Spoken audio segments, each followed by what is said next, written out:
This is the Coach's Wife Life podcast. I'm Kristen Eargle, your host, a former TV sports reporter and fellow college football coach's wife. I'll go one-on-one with the strong women who are the backbone of college athletics and athletics of all levels. And now, Coach's Wife Life. This podcast is brought to you by Ruler of Hope. Ruler of Hope is a nonprofit that supports medically fragile children. If you'd like to make a tax-deductible donation, you can use Venmo at Ruler-Hope or online at rulerofhope.org.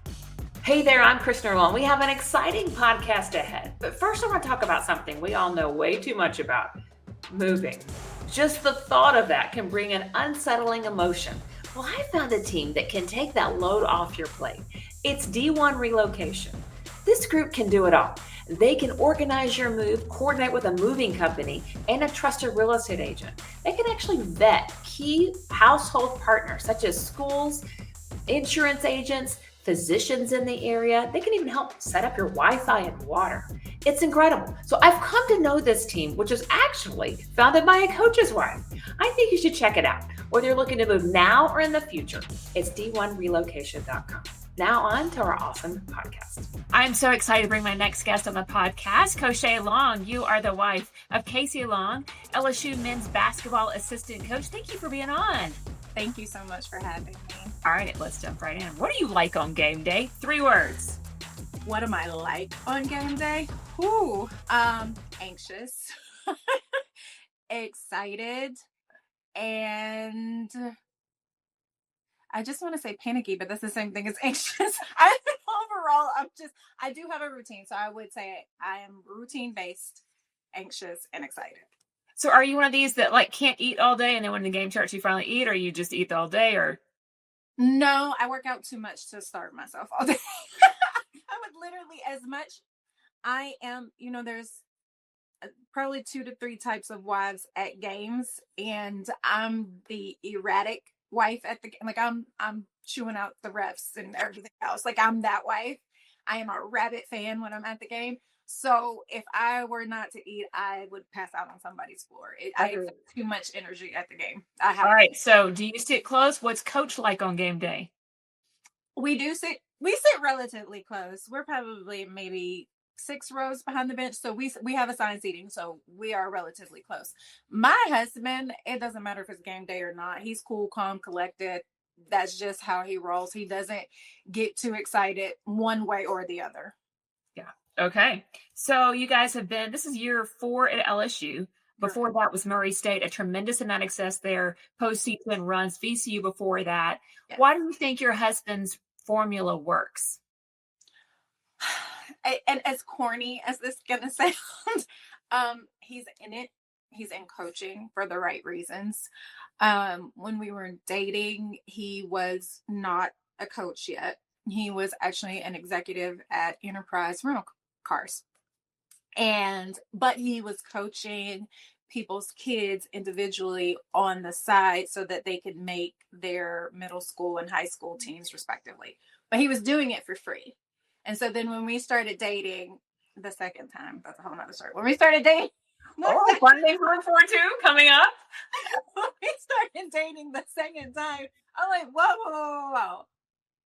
You're in the Hall of Fame at UT Chattanooga. That's why these people are coming to you. Why are you not charging these people to train their kids? And mind you, the parents would slip him money here and there. So the parents wanted to pay him. But he was just like, no. I'm doing it for the love of the game. That's great. But they should still be paying you for your time. So he was literally doing it just for the love of the game, because when he stopped playing collegiately, he had the opportunity to go overseas and play professionally. But I like to tell my husband's an old soul. So in his brain, conceptually, he's like, yeah, I can go play overseas, but what am I coming home to when the season's over? In between seasons, what am I coming home to? It's like, I won't have a place to live because none of my friends who play professionally have a place to live. They couch surf. He's like, and no woman is going to want to wait on me over there, coming back, being here by herself for who knows how long. He was like, yeah, I just don't want to do that anymore. So he decided not to go play professionally. He didn't want to be a grad assistant, even though it was offered to him, because he's like, they don't make any money and I'm a grown man and I need to live. He's like, and I don't want to have to go back to mom and dad to help me live while I'm a grad assistant. He was like, yeah, well, I'm just done. And if you know anything about Enterprise, they hire a lot of college athletes. And so again, he'd known some former teammates of his that went that route, and he climbed the chain there. And so we reconnected 6 or 7 years post-graduate or post-freshman year when we met freshman year. So he had been doing that for at least 3-4 years. And we started dating, and I was dating an executive at Enterprise, and I was in Atlanta. He was in Chattanooga at the time still. I had moved to Atlanta and was managing a chain of urgent care facilities at that point in Atlanta, both thriving respectfully in our careers. I had no intentions of ever moving back to Chattanooga. I'm like, nope, you can have it. If you want me, you're coming here. And so that was the plan. The plan was always for him to move to Atlanta. He could transfer with Enterprise. He would have to take a step down because they don't transfer at that level. He would have to start all over again. But I was making enough money. It was fine. That was our plan. Until his former head coach, the head coach he played for, was still coaching at UT Chattanooga. I think he had 2 years left on his contract at that point, and was struggling with the program. And one of his assistants left, and so one of his current assistants called Casey and was like, I don't know if you're interested, but Schulman has an assistant spot open, and he wants it to go to you if you're interested. And of course, a light bulb went off in his head, and he's like, wait, I can actually get paid to do this, and I don't have to go the grad assistant, manager, all of that. I don't have to do all of that. He didn't know how serious it was. I didn't know how serious it was. I think he told me and went in one ear out the other. I was like, yeah, okay, whatever. I told you I'm not moving back to Chattanooga, so good luck with that.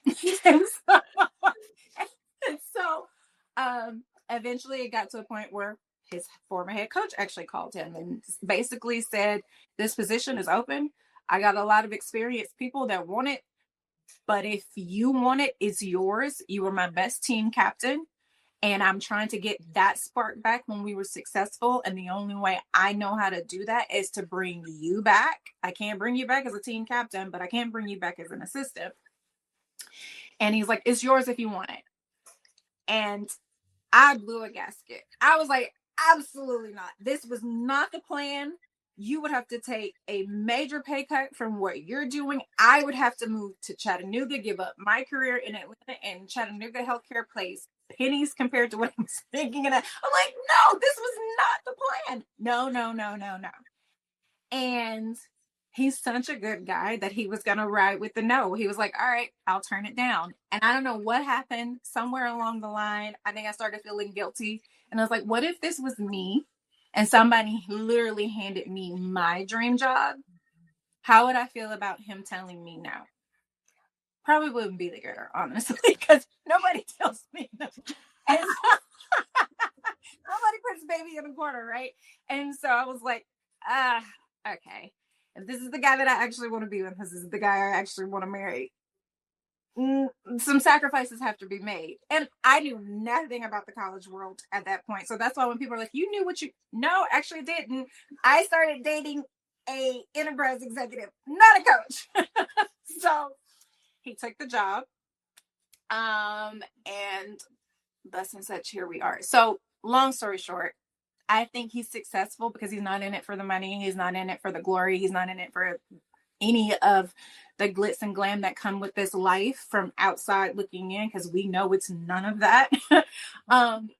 He is in it in his own world and his own words. He is coaching because he wants to be able to help shape and mold and show a different life to young Black players.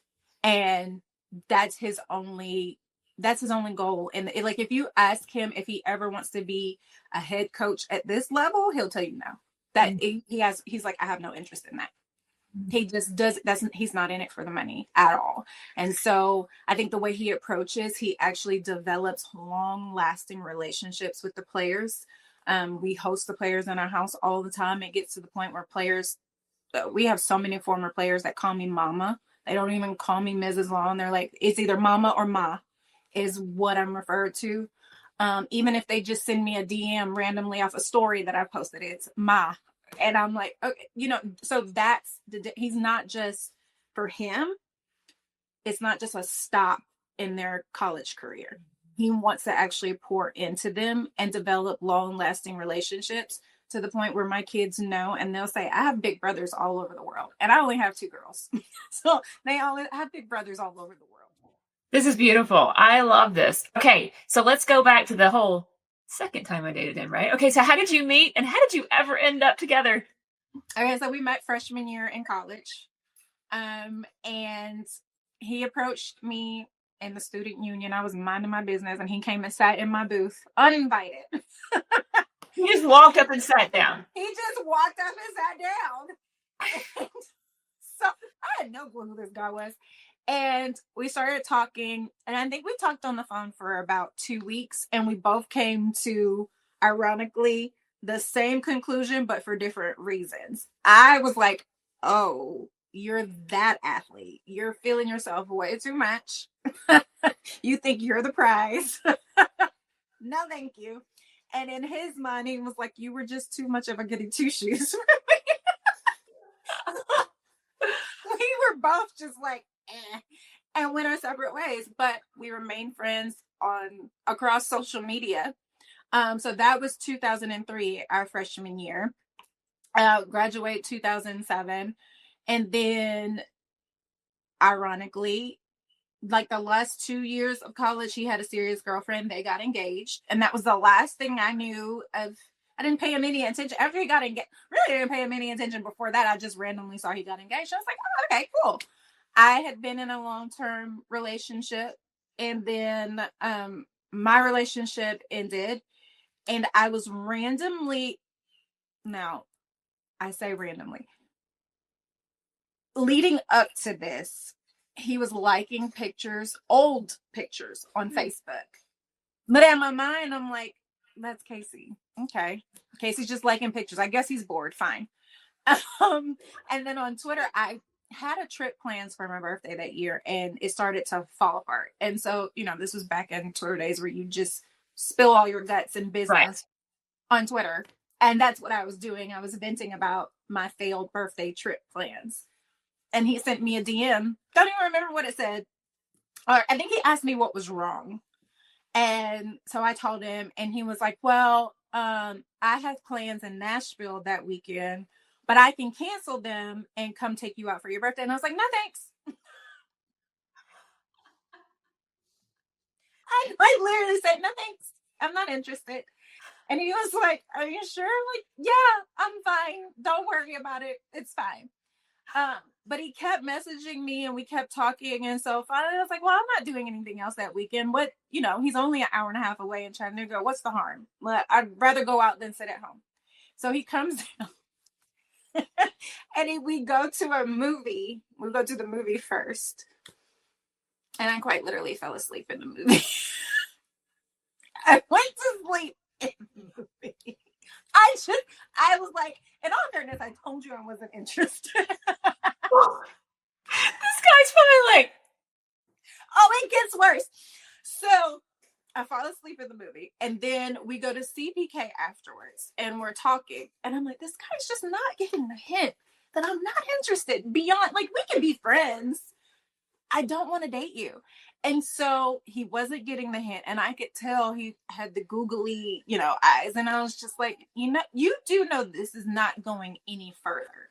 And he was like, what do you mean? I was like, wait for it. I'm in love with another guy.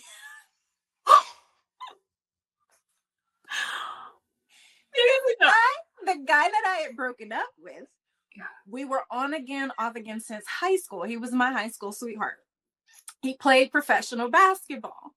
And so I was just like, I can't live this life. This isn't for me. And we broke up. But it was with the understanding that when he was done, we would revisit where we were. And so I'm like, I just broke up with him in February.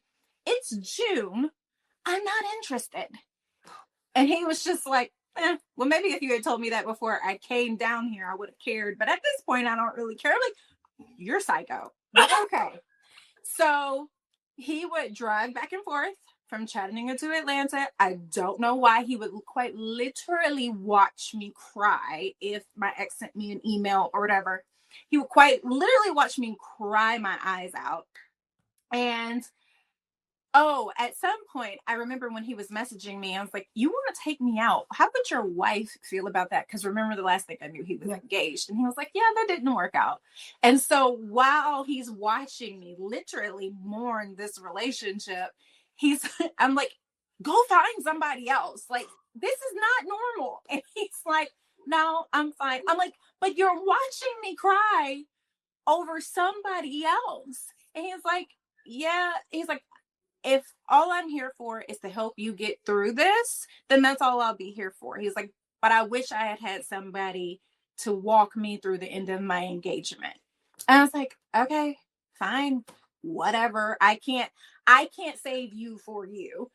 And so at some point during all of this, I go to dinner with one of my childhood friends, and I'm telling her the same thing. This guy is not getting the hint. He won't leave me alone. And she's like, you kind of like him. I was like, no, actually, I don't. I'm like, I just wish he would leave me. He's cool to hang out with. Like, beyond that, I'm not interested. And she said, okay, tell me why. And I said, he's just not my type. And she looked at me and said, quote unquote, with all due respect, your type hasn't worked yet. I was like, well, crap. You know what? You're right. She was like, so maybe you should try something different. I was like, you know what? You're a very smart lady. And so I go home. I call him. I was like, all right, we can give it a shot. Yeah. And no sooner than I do that, of course, it was maybe a couple of weeks, if that. I'm literally sitting on his bed. We're watching TV and my phone rings. And I'm like, yeah, I'm fumbling through the conversation because I'm trying to get to the point where I'm going to be like, can I call you back? And so I finally get to the point where I'm like, can I call you back?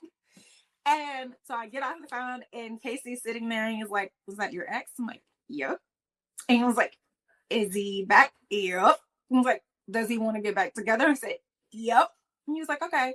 And mind you, he never looks at me. He's watching the TV. He never takes his eyes off the TV to look at me. He said, well, sounds like you need to go get in your car and have a conversation. And I said, excuse me? He's like, you need to get in your car and go have a conversation. I said, you do know the conversation could lead to us breaking up. He said, I knew that when I got into this. He said, so whatever decision you make, I will deal with when you get back. But you need to go get in your car and have a private conversation and figure out what you want to do. And that was that. And here we are. Here you are. This is fascinating. Everybody says that. And I'm like, I don't know why you guys are so fascinated. Fascinating. This is like the best love story I think I've heard on the podcast. Number one, I'm sitting here like, this guy's a relentless recruiter. Yeah. Now we know. Like, he wanted you and did not waver. Recruited the heck out of me. Because I absolutely was literally. And when we tell people that, people look at Casey and was like, she told you that to your face? He's like, yeah, she did multiple times. She did not want me. She was not interested. So I'm trying to sit here and think, what Enneagram number is he? Is he like I have no idea. Yeah, he's a Leo, and they're very stubborn. Listen, I was raised by a Leo. They are never told what to do. So maybe that's what it was. I don't know. I have a sneaking suspicion. He hasn't said it in so many words, but he kind of circumvents it sometimes. I have a sneaking suspicion that when he says you were too much of a good girl in college, he tucked that away for later. Mm-hmm. Like, he wanted to play around in college for a little bit until he did get what college athlete doesn't. And I think he thought, I probably shouldn't play with this one. So I think he tucked that for later. And once he realized I was available, because I hadn't been, I was in a 4.5-year relationship. And then when that ended, I got back with my high school sweetheart. And so I hadn't been available since he was engaged. So I think he saw, because he even told me, he said he was dating somebody. He went to, and he's like, she was a great girl. She's like, he said, I was sick one day. She dropped me off homemade soup on my doorstep. He went to Vegas with his friends. Yeah. And he had this epiphany in Vegas. She's not the one. And came home, broke it off with her, and then pursued me. What? How does that make any? How do you pursue the girl that didn't want you and broke up with the girl that did, that made you homemade soup? You know, it's the chase. They love the chase, don't they? And I've even told him, I said, I don't know anybody that would have done what you did, because the moment you told me you were in love with somebody else, it's time to go. Time to go. And Okay, so how long have you been married? 12 years this past December. Awesome. And you have 2 girls, right? We have 2 girls, 10 and 7. Amazing. Yeah. Okay. Your story is fascinating. I can't get over this. And so okay. everybody, it's a lifetime story. It really is. You couldn't have made it up. You make it up, and people are You would like, have made it up a little bit less to make it more believable. That's exactly how it happened, guys. I don't know what to tell you. You really need to be on a movie. I could see this. I would watch it. I would totally watch this movie. Like, watch this girl projecting again. Movie, right? I would watch these people like they're not getting together. Like, they're never going to end up together. They're not going to end up together. This is going to break my heart. This movie's going to, what'd they do? That's awesome. Okay, when you look at it now, we talked offline. Not everything is perfect about coaching college basketball, right? And so there's days that people don't see, but you have tough days.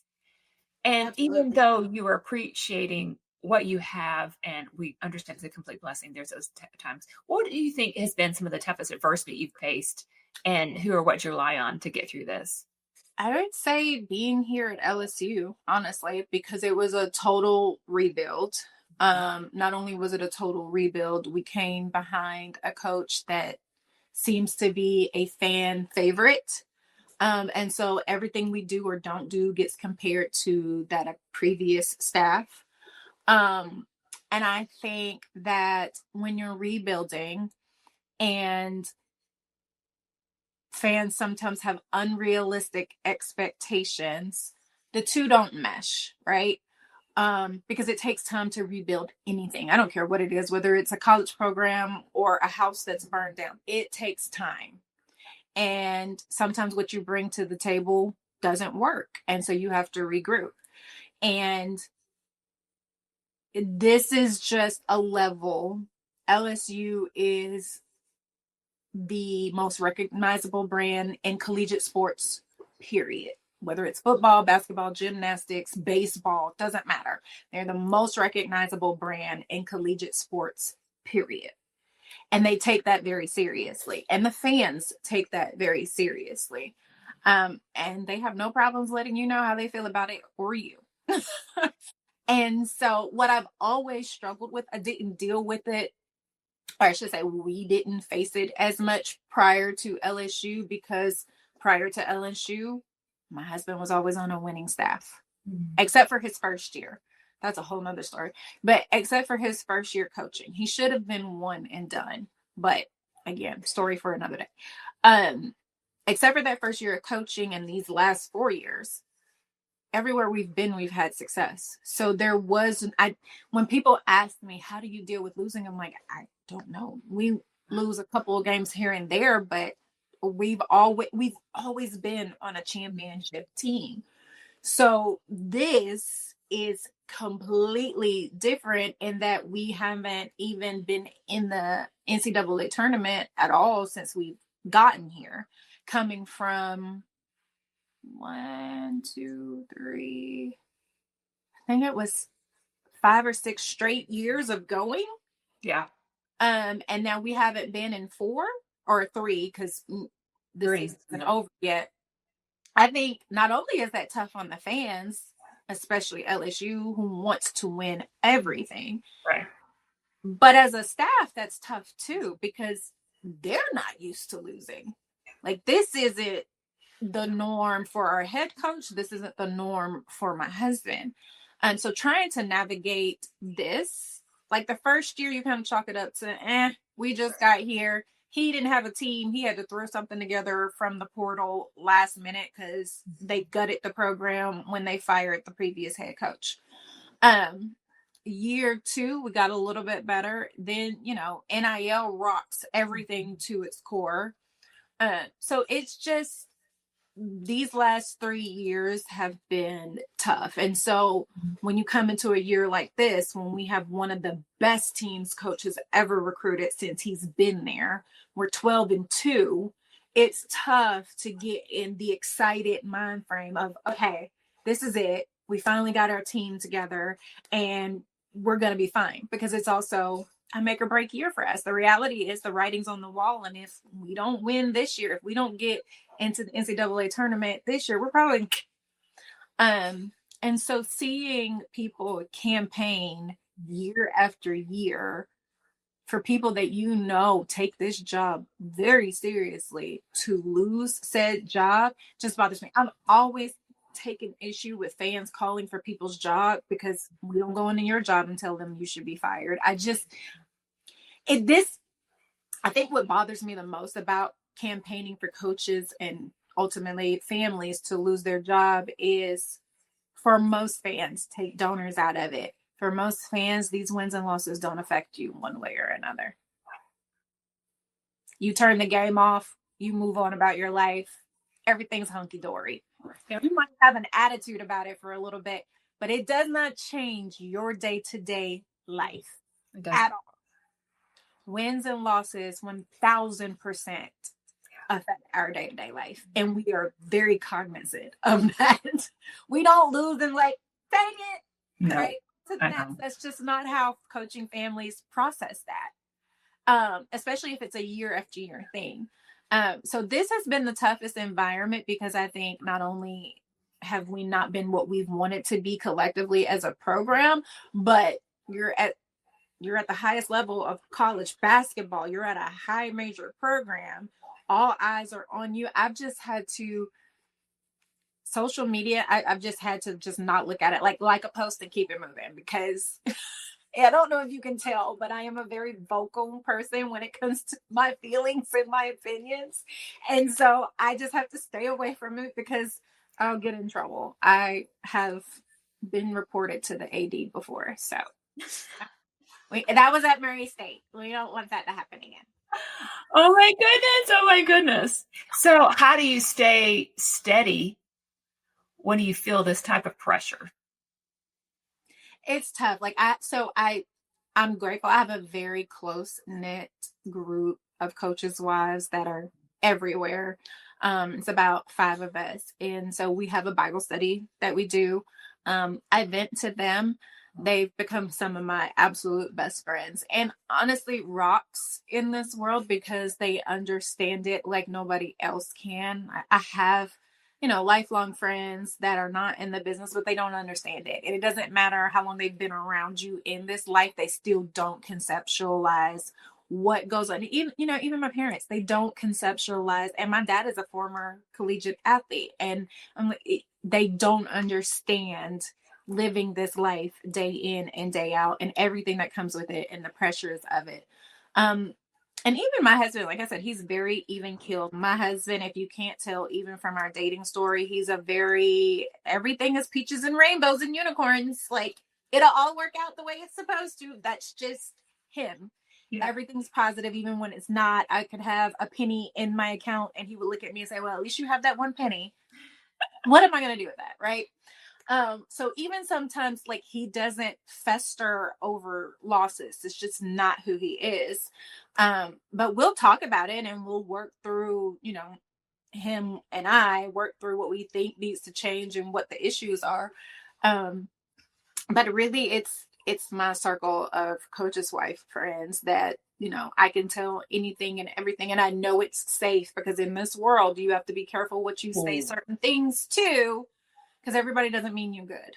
No. And everybody doesn't want to see you or your husband succeed. So I'm very mindful of who I form close friendships with, because every space isn't a safe space, unfortunately. So what would you say some of the best pieces of advice your inner circle gives you on those tough days, or maybe advice you would give somebody going through the same thing right now?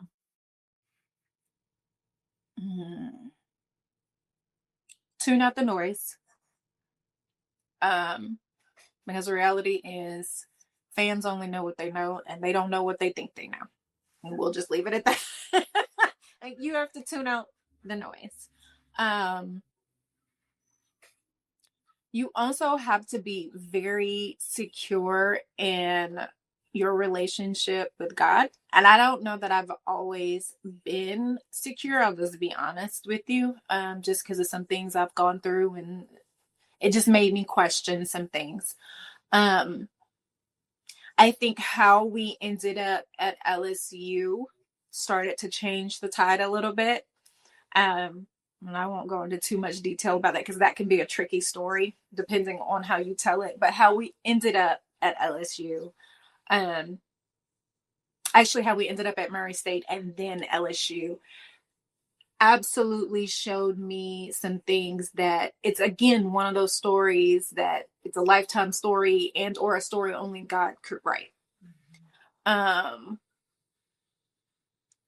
And so I think that's where I'm like, okay, I see you. Even if I didn't see it the first 2 years at Murray State, and I questioned, why would you do this to him? Take me out of it. Why would you do this to my husband? Like, he's not, he doesn't deserve this. And so then for it, the wrong, so to speak, to be righted anyway, just to get here and feel like, okay, you righted the ship. Yeah. But what's happening here? We're taking on water, like, fix it. So I think you have to slow down and take in, it might not be, another thing I learned at Murray State. Granted, we had so much success at Murray State, and that's the thing that everybody looks at, and that's great. I look at Murray State differently. Yes, we had the success. Great. Living in a small town rocked me to my core. I am not a small town girl. I am a city girl by all stretches of the imagination. I love city life. I thrive on city life. My husband makes fun of me because anytime we go to Manhattan, I'm literally sitting in the cab like this.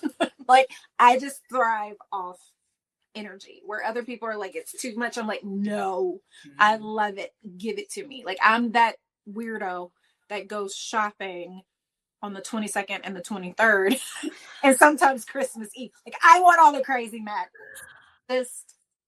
I don't know why I'm that way, but I do. I like feeling all of that crazy energy. And so moving to Murray rocked me to my core. The move itself rocked me. And then I had our second daughter, our first year there. And so moving and being depressed about that move, and then PPD collectively, Tough. was a ugly time. And so I found my group, but then I started to rebuild myself. I started to rebrand myself, honestly. And then the pandemic hit and the world shut down. And the one thing that I'd always wanted to do was teach dance fitness, but I couldn't, because prior to the pandemic, you had to travel somewhere, spend 2 days wherever the training was to get certified. I couldn't do that. I had an infant. I had a newborn at that point. And even prior to that, I had a toddler running around. I couldn't leave. Who am I going to leave her with? My husband? Our family doesn't live nearby. I couldn't leave her to go get trained to teach Zumba. So it didn't come to fruition. And then when the world shut down, everything went virtual. I'm at my absolute, what I felt like was my absolute lowest at that point. And I'm randomly scrolling it on Instagram and see the advertisement that everything's virtual. You can become an instructor online now, self-paced. And I'm literally looking around me like, okay, I'm the heaviest I've ever been. I'm the saddest I've ever been. There's literally nothing to do in this town, on top of the fact that we're all quarantined. So there's even less to do in this town now. My husband's home for God knows how long. Yeah. If I don't do it now, I'm never going to do it. Yeah. And so I did that and became obsessed with it. And all of that to say, I truly do believe, looking back on our time in Murray, I was where I needed to be to turn into who I needed, or to grow into who I am now. Murray changed me completely. And I look at so many events that happened while we were there. I'm like, we needed to be there. The pandemic, we were isolated in a little Murray bubble. Yeah. Nobody's coming to Murray unless they absolutely need to. Leaving Murray unless they absolutely need to. So we were really protected from the worst of the worst being there. Black Lives Matter and everything that came with that hit the major cities worse than anywhere. We were isolated from that. We were in a little bubble. We dealt with it on a very teeny tiny scale in Murray. My kids didn't have to experience a lot of those things that other kids were experiencing. I didn't have to experience some of the things that came with what was happening in the world during that time. We were just very isolated. But now looking back, while in it, I felt like it was a miserable isolation. Looking back, obviously hindsight is 2020. I'm like, we were protected from a lot of things. We were very protected from a lot of things. And we all grew so much in that time frame. And honestly, to be honest with you, if we had not moved to Murray, I don't think I would have had my second daughter. I was very much trying to avoid having a second child. And I had made it 3 years. So because my husband's very much, it's your body, it's your choice. I can't force you to do anything. And so as long as we were in Richmond, I was like, I've got this to do. I've got that to do. I need to go to the gym. I need to go to Zumba. I need to do this. I need to do that. I've got too many things to do. Then we moved to Murray and he's like, now what? Now what you got to do? Yeah. That's awesome. I know. And now you're a precious daughter out of it. There's so many, and I wouldn't change having her for the world. Our family's not complete without her. So I say all that to say that my feet were where they needed to be, even if at the time I did not believe it. And so fast forward to now, I have to believe that no matter how I feel outwardly, no matter what other people outside looking in have to say about us being here, I am here because I'm supposed to be here. And everything that has come out of, even if, just take basketball off the table, everything that I've done on my own here, I was supposed to do here. I got contrary to a lot of people's belief, I didn't get the job at LSU teaching dance fitness because of my husband. Nobody knew who I was when I applied for that job. It just, stars aligned. It happened to be, we moved during the summer. I sent an email that said, hey, you wouldn't happen to need any dance fitness instructors, would you? And at that point in time, they were fine, but they sat on my email for whatever reason. And like 2 or 3 weeks later, they had a mass exit. Every single one of their dance fitness instructors quit. I don't know why. And so they sent me an email like, wait, actually, by the way, yes. Wow. And they had no clue who I was. I didn't tell them because I wanted to get it on my own accord. I didn't want to have to use my husband to get me a job. So our two things are very separate and apart. I've built my own community here without him. It's so funny that now my daughter said something to him the other day about him being a celebrity. He looked at her, he's like, oh, no. On this campus, I'm not the celebrity. I'm the celebrity. And my daughter told me that, and I kid you not, like a week later, we're at a home game. And after the game, my daughter takes my pictures for me after the game. And so I'm standing there taking a picture. We're getting ready to walk off. And one of the student analysts walks up to me and she goes, I used to take your class all the time, but now I work and I can't make it to your classes as much. She's like, but maybe next semester I can get back to going. And then she turns and looks at Catalina, my 10-year-old, the oldest, and says, your mom is an absolute icon. Catalina was like, oh my God. So and every time I go to the store, Sunday, I went to the store grocery shopping, and thank goodness I pulled myself together somewhat because I had posted a TikTok the day before. Out of sight, out of mind. I don't really even pay TikTok that much attention. And I'm in the grocery store shopping, and this girl walks up to me and she goes, I just saw you on TikTok coming to your class this semester. And I'm like, okay. happens to me every time I'm out somewhere. Somebody notices me in Trader Joe's. This girl was like, "Oh my God, I love your TikToks. I keep trying to come to your class. I told my mom she should come to your class." And I'm like, okay. That's amazing. And you built it on your own. That's so cool. I did. It was just something that I knew. And again, that's something Murray prepared me for. I started teaching Zumba there, and crazy enough, the only opening they had, because they already had Zumba instructors that have been there for forever on Murray State campus, which is where I even initially got the idea that I could teach on the campus. The local gym there, for whatever reason, had scrapped all of their Zumba classes. So it was a little YMCA about 20 minutes outside of Murray in this other smaller town. And I just emailed the guy and was like, "Hey, do you need a Zumba instructor?" He was like, "Well, the same girls that teach at Murray State taught up there too."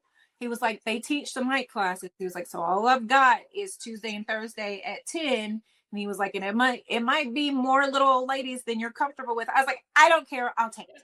Because I knew at that point we had come back to being outside. And I was like, if I don't get in a public class, I'm never going to do it. Like, it's great teaching on Zoom and all of my friends joining, but if I don't actually do it in person, I'm never going to do it. And so I started doing that. And I think I was more freaked out than they were, because again, it was a bunch of little old ladies. They're the sweetest ladies in the world, but it was a bunch of little old ladies. And I'm like, I don't know if you guys like hip hop and a little, we might be twerking here. And they're like, "Whatever you want to do." And I'm like, "Let's go." And for almost a year, if not a year, we did. It didn't matter what I put on. They didn't care. They wanted to dance and they wanted to do all of it. And it got to a point where this one lady in particular, she kept telling me, she was like, "You're bigger than this." And I'm like, yeah, okay, whatever. I'm doing this to stay in shape. She was like, "No, ma'am." She's like, "You're going to do this on a way bigger stage one day." And I'm like, "Okay, if you say so." That's amazing. People saw it even before you did. I love this. Okay. We've got to organically talk about a lot of things, and that I love this. So final question before we hit rapid fire. What do you say is the most rewarding aspect to you about being a part of everything you guys do with coaching and players and all that? It's really the relationship development part of it. Honestly, it is never lost. I say this a lot. It's not lost on me. You and I both know, anybody knows, that referring to someone as mama who is not your mama is a big deal. People do not do that haphazardly. No. And I'll take it a step further. For mothers to be okay with their children calling somebody else mama is a big deal. So the fact that these guys call me mama and their mamas are okay with them calling me mama, that's the point, right? Like, everybody says it takes a village until you try to develop a village. And so I think our only goal, if the Longs had a motto, and this is literally just me making this up as I'm talking right now, is we're just out here trying to be another part of the village. And I tell them all the time when they graduate, if you're ever passing through wherever we are at the time, because again, we host them a lot, we do team meals a lot. If you're ever passing through and you just want a meal, our doors are always open. And we absolutely mean that. Crazy story. One of our former players is actually our daughter's godfather. So like, we say that it's cliche to all basketball families, but it's not. It's bigger than basketball. It can't just be, and honestly, that's the point, right? And my husband says this all the time. When you develop relationships with these players, when you care about them more than just who they are and what they can produce on the court, they will play their hearts out for you. They will run through a brick wall for you, because they know, oh, you actually love me, not the player, but me. So even if they transfer, these players still keep in contact, because they're like, it was more than basketball with them. Yeah. I love this. Oh, I love it. Okay, rapid fire. Who is the most famous person in your phone? John Morant. Okay, I'm from Memphis, and so my family's like, can you share? Okay, no, I won't. Okay, what's one on your bucket list you have checked off and one left to check off? Going to Europe. Yes. Who are the last 3 people you have texted? My friend Tiara, my husband, and my friend Jasmine. Funniest account you follow on Instagram? Funniest account I Or follow. what reels do you really like to watch? Oh my goodness. The bad parenting reels. Because we love them. Like, I think the funniest one I've seen this week, and everybody's remaking it, is the T-Pain song where it's like, you do, and it's like who has to go to school tomorrow, and all the parents are talking to their kids like, you do. You do. Yes. Okay, what about your life impresses your kids the most? Ooh, my ability to cook. And as crazy as that, like, my oldest goes gaga over anything I cook, and I mean, like, even scrambled eggs, and I'm just like, kids, they're scrambled eggs. I don't really know what to do. What's your go-to meal to cook then? What's your go-to dinner? Oh, I have a lot of things. I think one of their favorites, and it's so simple, is just like hibachi. They love, because my girls are obsessed with yum yum sauce. So anything you can just pour yum yum sauce all over, they're all for it. Oh, very good. Last question. What would be your walk-up song for your life? Oh, that is a good one. My walk-up song for my life. No doubt it's definitely going to be a Michael Jackson song, and nobody who knows me will be surprised by that. So I'm going to go with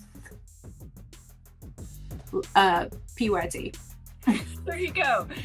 CoChea, this has been amazing. Thank you for being on. Thank you so much for having me. It was so much fun talking to you. This podcast is brought to you by Ruler of Hope. Ruler of Hope is a nonprofit that supports medically fragile children. If you'd like to make a tax-deductible donation, you can use Venmo at Ruler-Hope or online at rulerofhope.org. For a replay of this episode or previous episodes, visit coacheswifelife.org and follow us on social media at Coaches Wife Life.